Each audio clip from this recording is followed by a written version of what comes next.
What is up, guys? Mitch or Deity, and I finally got to play Saria a little bit. So I just streamed. I did try CZN, and I said if I got Hugo, I was ending stream. And if you want to go look at the end of last stream, it's on Twitch and YouTube.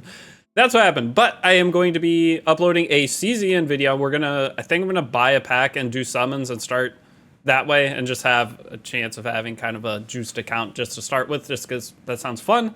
And we'll see how much we actually like the game. But that will be the next video. We'll do a summon session on that. And then this video, though, is going to be talking about Saria. So I did pull her, and I just went and played a couple matches with her, and I really like her. Now, the question is, Saria is on banner, but we do have the limited Sigret coming, I believe, in 2 weeks. I think it was the 27th it was coming out. Give me 1 sec. I'm going to check. Yeah, the 27th, I think, is the limited Sigret. Let me know if that is incorrect. But you have 2 weeks to save. So, now, if you have to choose between one or the other, I'd say pick Sigret because she is going to be a limited character, plus her artifact, kind of unique-ish at the same time. But yeah, she's limited, so you want to go for that. The problem with her artifact, it's a whale artifact. To get the max value, you need to have it fully maxed out, which sucks. I hate when they do that on limited artifacts, but it is what it is. Now, sorry, I'm going to go in. I'm going to show my build on her, then I'm going to show the couple matches I played. I'm going to talk about what I like about her, and I just like her. I think she has a lot of potential for just long term. So Saria coming in, she's going to have the skill 3, which is going to give invincibility to your team and increase your attack. So that right there is fantastic. It's a non-attack skill. So once you rip this, you are going to then get max focus at the start of the match, giving you a skill or an attack from the passive, which we'll go over in a second. And it actually does very good damage. So the build on mine, you can see that's the damage right now. I'm a little bit too fast. I think I had this gear on like Operator Sigret or most of it. So I just moved it over to her just to test it out. I put her in Grace of Growth. No imprints on her and just a plus 15 arty, no damage arty or anything. So overall though, you'll see in the matches, she performed pretty good for just kind of throwing stuff together. Now, crit damage is pretty high, but overall I'd lower the speed, raise the attack, and that would be, I think, like 245 speeds, probably where I'll put her. But I am liking the RTA right now. It's really fun. The game's like feeling completely new. But going back into her skill kit, the biggest part of her kit is going to be on the skill 2 at start of an ally's extra turn. So with that, it's going to be Renak. I use Conquer Lilies for a game. You have Death Dealer Ray, which I really like the combo of that. If your opponent's trying to play really slow, you slap down Death Dealer Ray her. She is definitely a 5th pick character. You're going to pick her at the end of the draft. But after that, after they use that non-attack skill, she's going to gain 2 focus, so it gets her 2. Using skill 3 puts her at 5, then she attacks. But then after using a skill when focus full, activates Wings of Liberation. It attacks all enemies by unleashing Spirit Bird, increasing hit chance by 50%, and unaffected by elemental disadvantage. So those 2 things right there give you a ton of hit chance, and you're going to hit most things, which is, it's fantastic. Now, the damage on it's really good, but surprisingly, skill 1 was pretty useful too. So it's like an Arbiter Villager style skill 1, attacks 2 enemies with a burst, and a 75% chance to dispel 1 buff. So that the buff dispel isn't the worst thing ever either on a skill 1. I kind of like that. So overall, I think she's a solid character that has long-term potential. The biggest thing is just having this invincibility after she rips, and the ability to play her potentially slower and maybe bulkier, like trade the speed for maybe some bulk, because she doesn't really need that much damage to do the job that she's trying to do, which is kill evasion units. And I don't know, I really like her. But now, again, if you have to pick between her and Sigret and you're in a spot where you don't have the summons, right now for both, I'd pick Sigret, again, because she's limited. Now, going in, let's check out the matches before that. I have a raid insert. I am going to be, guys, you know I play raid. I have a raid dedicated channel. It's a sponsored channel, but it's my favorite game to play outside of this, and that's sponsor aside. Epic 7 and Raid are my 2 main games. We're going to be trying CZN. I'm going to be trying to branch into new games, but if you guys want to ever support my channel, let's just download through that link and try the game out. And I have a new player guide just like the Epic 7. You could try it out and follow along with that. See if you like it from my download link. And it's on the other channel, which will be linked in the description. Play that real quick. Thank you if any of you guys download, and then we'll check out the matches. Now's your chance to become part of my team by clicking my link in the description to get the free Legendary, Alanarilla, as well as Vergus, Tagore, and Deacon Armstrong as you level up. Here's how to do it. Log out of Player and Play on your PC and uninstall. Then click the link in the description and register using a new email address. From there, launch Raid, complete the tutorial, then go to your mailbox and claim your first champ. Lastly, use the promo code Desert Queen to get the insane Void Legendary Tawanaric for free on top of all those other free champions. That's all you need to do to get these awesome free champs. So click my link in the description now before it expires. Okay, so going in, I only picked her for 3 games real quick, and I just started the season. I played 13 games. I, again, took a 2-month break, so I'm completely lost. Going into here, the only match I lost today, I tried to pick up Wretched Rose. I don't know what that draft was.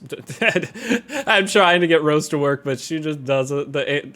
She just doesn't. So going in, though, I'm going to check out or show you guys these matches. So this one, as you see, I used Conqueror Lilius as the activator for her, and the opponent was picking slow, so I was like, why not just go? And Renak was banned, so I figured Conqueror Lily would do the job, plus it gets Vigor buff, giving some extra damage. The next one, I was able to get the Renak out for that combo, and it worked pretty solid. And then lastly, it was again Conqueror Lilies, but I also picked Death Through the Ray just because it just looked like it was going to work. I have been early picking Zio, which I know is not going to be good for the type of playstyle I'm going for, but it got the job done. I got the Saria games I wanted to get just to see her, and the fact that she works in RTA shows that you'll be able to utilize her in just regular arena. So if you're ever struggling, if you did pull her and you're ever struggling with evasion characters, and you can make sure you take turn 1, that's the important part with hers. You take turn 1, and you get the invincibility up. Right here is just such a good like showcase of that.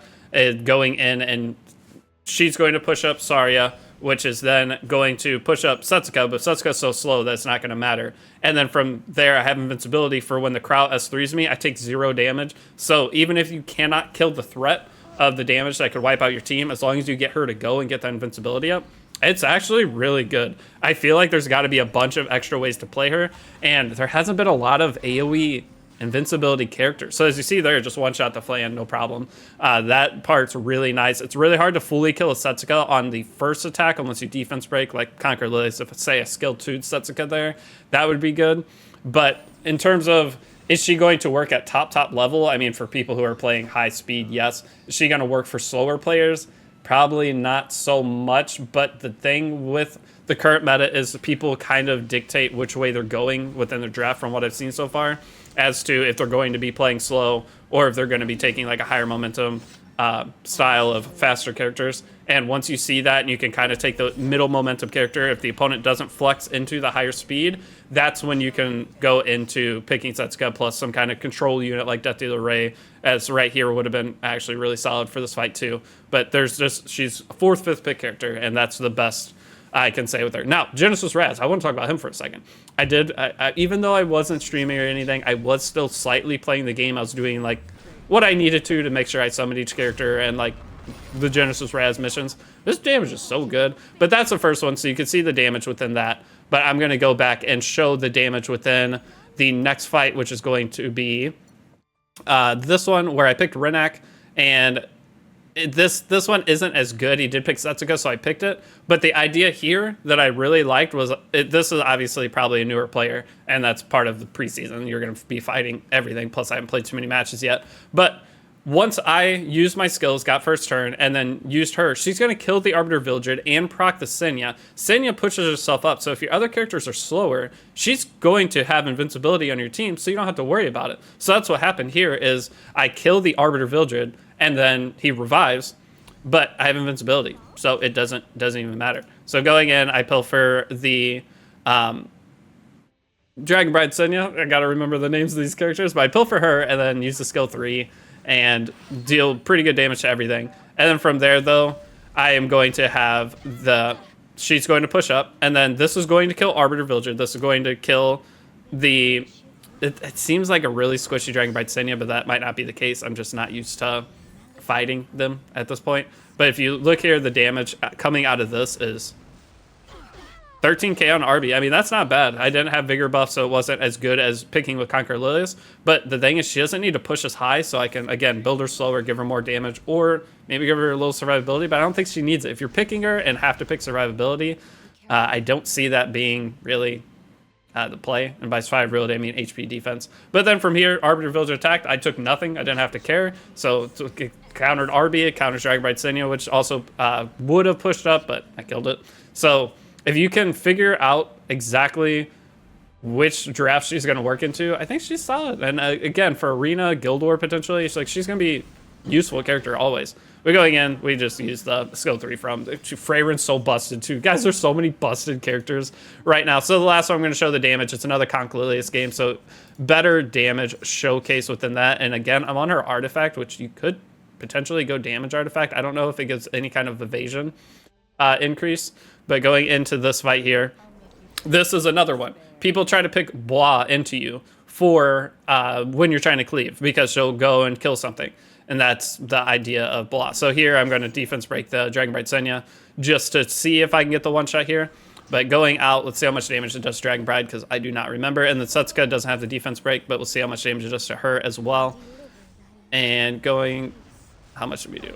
So 16,000. Just 16,000 Setsuka. That's not bad at all. And 30,000 defense broken Dragonbride. And then I have invincibility, so when that procs to come back and kill me, I don't care. It's a way to fight against a lot of things that normally would have been a pain. Now, the Renac surviving was really annoying, but it is what it is. I mean, DDR, another extra character. So many extra characters. And we'll finish up the video here with the idea that she's a character that procs off extra turns, meaning that she can be utilized for a long, like any character that has an extra turn that comes out, that's an opener especially, she's going to be solid. I was thinking about potentially using her with Young Senya, like say you let Harsetti out of the gate, you put immunity on her, and then you have Young Senya as like a double counter because you have double grass there. But I don't see her getting quite the damage you need out of that, but maybe somebody can make it work. Let me know if that's potentially a strategy that's viable, but she's definitely built for the higher momentum gameplay from what I've seen so far. So that's all I have. Thank you guys for watching. Again, if you have to make a choice between the two, I would pull Limited Sigret over pulling her, but if you have the resource for both, she's not bad. She's not a bad character at all. Just maybe you can't use her at the current point in the game. If you're struggling with evasion characters in Arena or Guild War, could be the option for you. And we are getting the balance patch next week as well, so keep that in mind. Zahak's getting a buff, so there's that. But that's all I have. Thank you guys for watching. I will be back with the CZN video. I'm summon session on that. I will probably upload that later today. And then, well, I actually am debating rerolling on CZN, so we'll see on that if I reroll or not. But thank you guys for watching. Let me know your thoughts on the two characters, whether you should pull which one, and your experience with Saria. I will see you all in the next video. Peace out.